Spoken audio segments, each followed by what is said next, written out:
Everybody, this is Jim at FreeChartVideos.com using time-honored techniques to understand modern markets. This video is for educational purposes only. It is not intended to be used as any form of investment advice. I can draw lines on charts, but you have to draw your own conclusions from your own due diligence and make investment decisions that are suitable for your personal financial situation. Even if I knew what your situation was, I'm still not a licensed professional. So take everything I have to say with a big old grain of salt. But we're going to look at the S&P 500. It is Monday morning, Labor Day. Don't work too hard. September 5th, 2011. And that gives us a little advantage because the futures have been trading since last night. And boy, it does not look good for the bulls tomorrow. But let's take a look at the chart. Okay. We are looking at an hourly chart.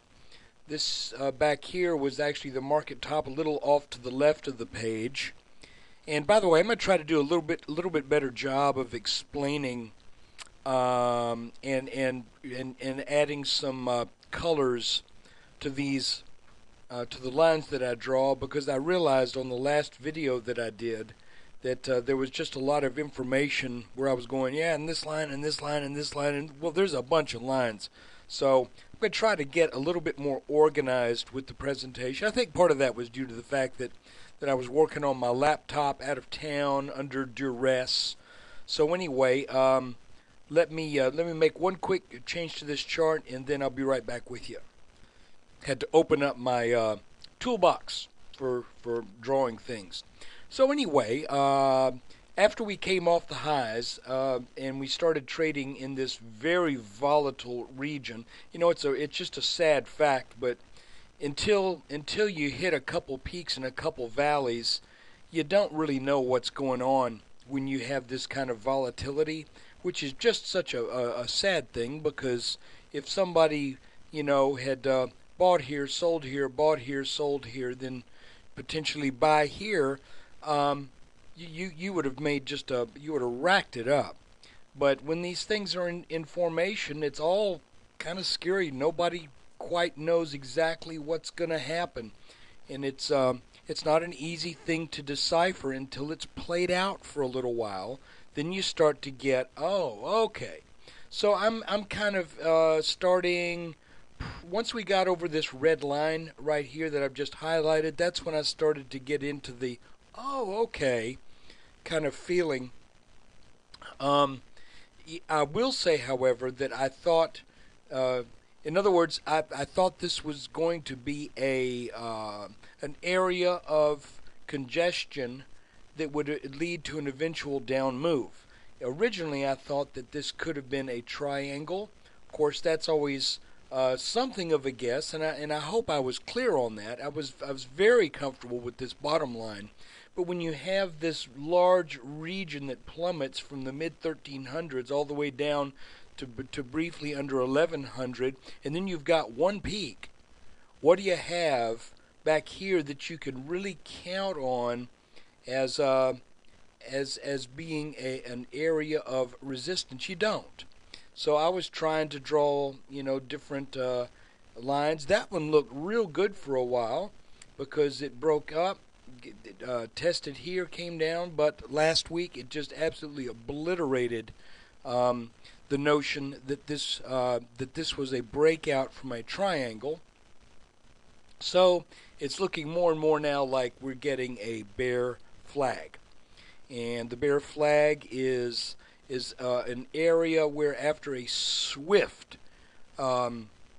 sell-off, you start to get a what should we call, kind of a gently rising pattern.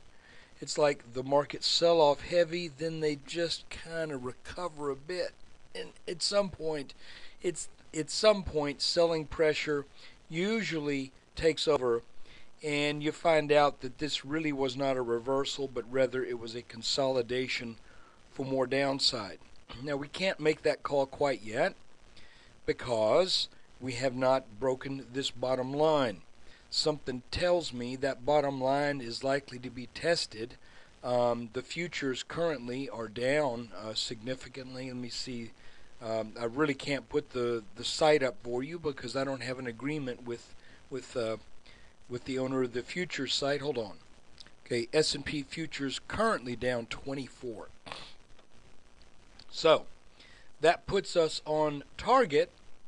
It seems if that trading kind of holds out, that puts us on target for a likely touch on this bottom line tomorrow, where I think prudence should say, prudence tells me, and prudence is not my wife, but prudence tells me that my short positions, which are small, it should be closed out on a touch of that line. If that line then breaks and then recovers back to it with signs of weakening as it approaches that line, then new short positions can probably be initiated at a level slightly more advantageous than where I sell them if I get that sell right on that line. So what do we look for in a bear flag? Well, the first thing you look for is you try to establish where your boundaries are, and I think we got that pretty good here. Matter of fact, this flag has a very slight, not very much, but has a very slight wedge. I wouldn't call it a wedge though. It looks more like a straight flag. The breakdown we had on Friday, you could see there was this little area here where it got hung up. Then it started to move down more. You know what that is, guys? That little area right here where I'm drawing that line is another little bear flag. And what do they say about bear flags? They tend to, well, flags in general, they fly at half-mast. So I think what that means is the move that we had from roughly here to here should be replicated over the next session or two. It could be even, it could even be open there for all I know. But that little flag says don't cover here. It's just stopping. It's just the pause that refreshes, and then it's gonna get slammed back down. And apparently, that is what's happening. I say apparently, you never know. So, but the futures are looking really rough right now. So there you have it. If this flag plays out as one would expect it to, then that means that there will be more downside out of this pattern. Now, some people have been saying, well, where's this flag going to go to? Well, I still am holding out that this pattern ends up testing the neckline. And that if that happens, it would be sometime in mid-September. That is a very common occurrence after you've had a head and shoulders top, which I will show you again. Oops, don't need to show it to you in a 4-day. I thought I went to a 4-hour. There's our head and shoulders top. There's our neckline. You can see my drawings have shifted around on here a little bit. Pardon me. There. Now they're back in place. Head and shoulders top, breakdown, bear flag, and if it reaches the neckline as I'm hoping it will, then if there's anything in the market that's quote a sure thing, that's roughly, I think, as close as you're going to get to it. It may not be a sure thing, but shorting at that neckline should be essentially a no-brainer. But you still got to watch it, and you still have to be prepared to take a loss if the market has other things in mind. So I wouldn't get trapped in it if you do get that position, and all of a sudden you say, well, gee, the market's up 3% from where I shorted. We're on up to let's say close to we just hit 1,300, and I'm short here. You got to decide whether you want to hang with that or whether maybe the market has fulfilled the minimum downside inside this pattern And now it is indeed going to head back up, because if we break this top line, and that's what I would look for, if you break that top line, then you have to consider that it is possible that all of this down here is a reversal. If you don't break that top line, then the one that I'm highlighting right now, then I'm thinking, well, no, we're still under that resistance, and the next tag on it should turn things back. So in a perfect world, which it isn't, we get a bounce on this line, cover shorts, let it rally on up. I don't know that I'd go long, maybe let it rally on up, and I'll tell you what, if there's a really unmistakable bottoming pattern down here on a 10-minute chart or something, maybe a long position would be in order. But folks, this really looks like a busted market.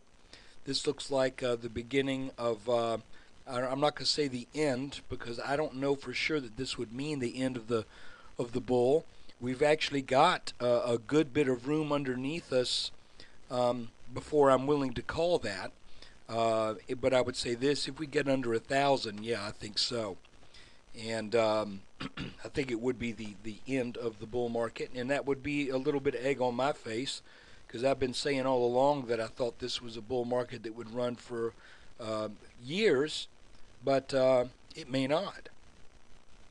This, by the way, is the neckline from the inverse head and shoulders that marked the bottom of the market back in March of 2009. If it will come up for me right here.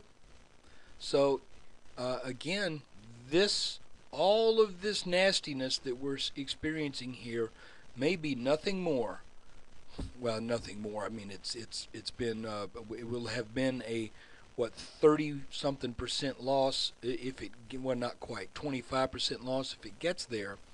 But it's looking to me that if this line doesn't break and we start to head back up, then I'm not quite ready to call the end to the bull market quite yet. If this line breaks, then I'm thinking, yeah, it's pretty much a done deal. So there you have it. That is the S&P 500 update for September 5th. And just to recap again, here's our bear flag. There's our boundaries, these blue lines right here, and I think we're going to get a test of this bottom line in the low to mid 1140s, and on that test is where I will take profits on short positions that I took day before, actually on the 1st. So, or was it the 31st? Oh, it was actually the 31st, here near the close. Did it right here. Excuse me. So look, I hope this helps you. If it does, please come by freechartvideos.com, spend a little bit of time. I'm going to keep these videos free throughout September, the daily updates. And then beginning in October, I'm going to move to a very, very, very affordable subscription to the daily updates. I will still have a weekly overview and an occasional daily update that I offer just for the heck of it. And I'm just trying to feel this thing out, folks. I've been doing this for a year for absolutely no charge. There have been some folks who have made some contributions to the site, and I really do appreciate that. But I'm going to be moving over to a very affordable fee-based service, and I hope you will consider that if these videos have been help to you. I can tell you this: if you do it on a monthly basis, each video will be less than $1. Now, think about that in terms of the kind of balanced approach that I hope you feel you get from what I do. When my old school charting techniques are an additional tool in your arsenal to help understand these tricky modern markets. Take care.